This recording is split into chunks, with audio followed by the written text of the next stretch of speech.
Imagine diving into a corner where the braking zone feels impossibly short. Cars stacked behind you, tempers already rising, and one move can decide everything.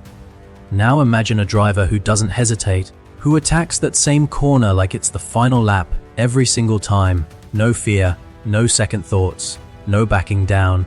Now ask yourself this: is that the mindset of a future NASCAR star, or the start of something that could turn the entire field against you? Because what Shane van Gisbergen did at Martinsville didn't just surprise people, it changed the energy of the race. It created tension across the garage, and it sparked a debate that still hasn't cooled down.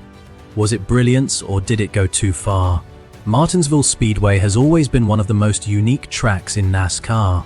It's short, flat, and incredibly tight. Unlike high-speed tracks where airflow and drafting matter most, Martinsville is all about control, braking, and patience. Drivers don't just race the track, they manage it. Every corner feels like a challenge. You brake hard, turn sharply, and try to get the best possible exit without losing momentum. But with so many cars packed together, there's always pressure from behind, and that pressure builds quickly. This is a track where small mistakes don't stay small. One misjudgment can cost positions instantly, and if drivers start getting frustrated, things can escalate faster than anyone expects. Over the years, Martinsville has built a reputation for intense racing. It's not unusual to see drivers pushing each other, leaning on each other, and testing boundaries.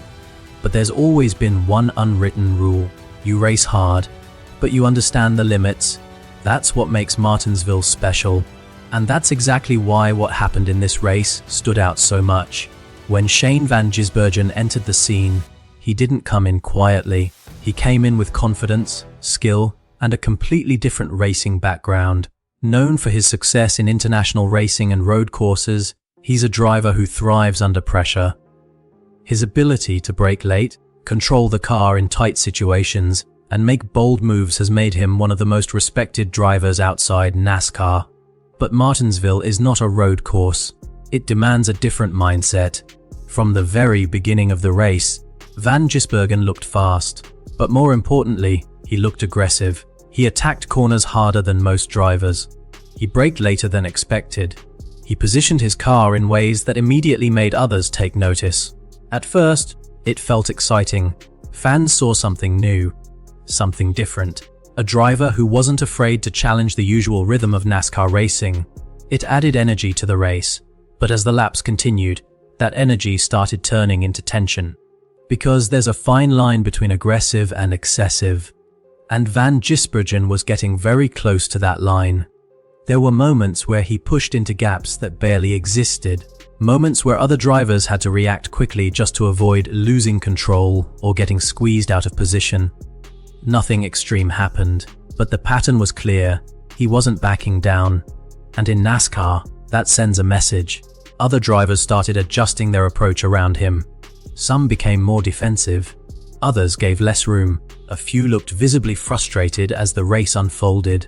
Because at Martinsville, drivers expect a certain rhythm, and when that rhythm is disrupted, it creates tension. Lap after lap, the situation kept building. Van Gisbergen continued pushing, continued attacking, continued driving in a way that forced others to react.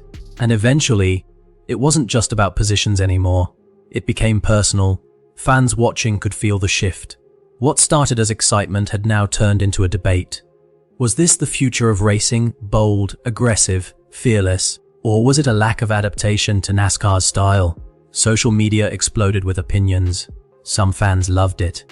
This is what NASCAR needs, someone who's not afraid to shake things up. He's driving like a champion, pure confidence. But others strongly disagreed. That's not how Martinsville works. You have to respect the track and the drivers. He's pushing too hard. This is going to create bigger problems. The divide was clear, and it only grew as analysts and former drivers joined the discussion. Many pointed out that van Gisbergen's background plays a huge role in his approach.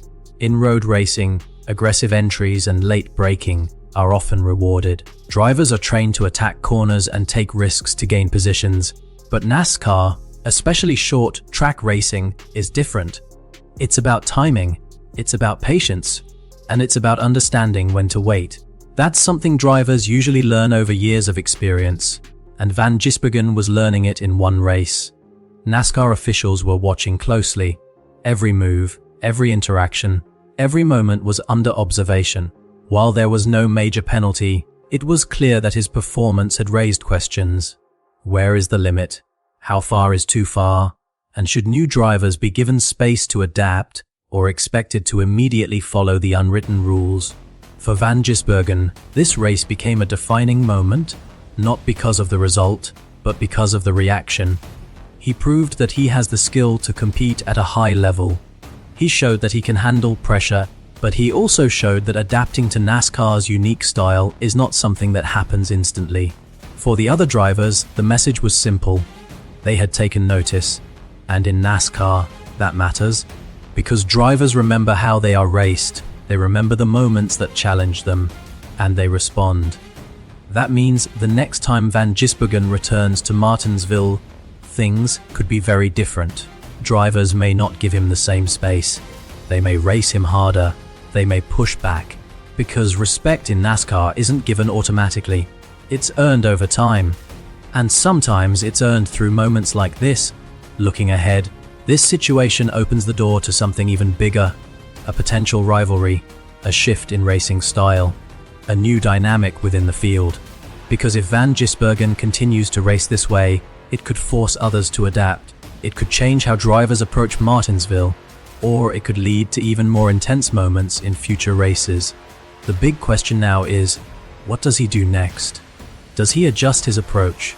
Does he find the balance between aggression and control? Or does he continue pushing the limits and challenge the entire field to adapt? Because one thing is certain, this wasn't just a race. It was a statement, a moment that showed how quickly one driver can change the mood of an entire event. And a reminder that NASCAR is more than just speed. It's about emotion. It's about respect. It's about knowing exactly how far you can go without crossing the line. When Shane van Gisbergen lines up at Martinsville again, it won't just be another race. It will be a continuation of this story. Drivers will be watching him closely. Fans will be waiting for every move. And every decision he makes will carry more weight than before. Because now, it's not just about performance. It's about reputation. It's about adaptation. And it's about proving whether that aggressive edge is a strength or something that could create even bigger challenges down the road. In NASCAR, moments like this don't fade away. They build, they evolve, and sometimes they become the start of something unforgettable.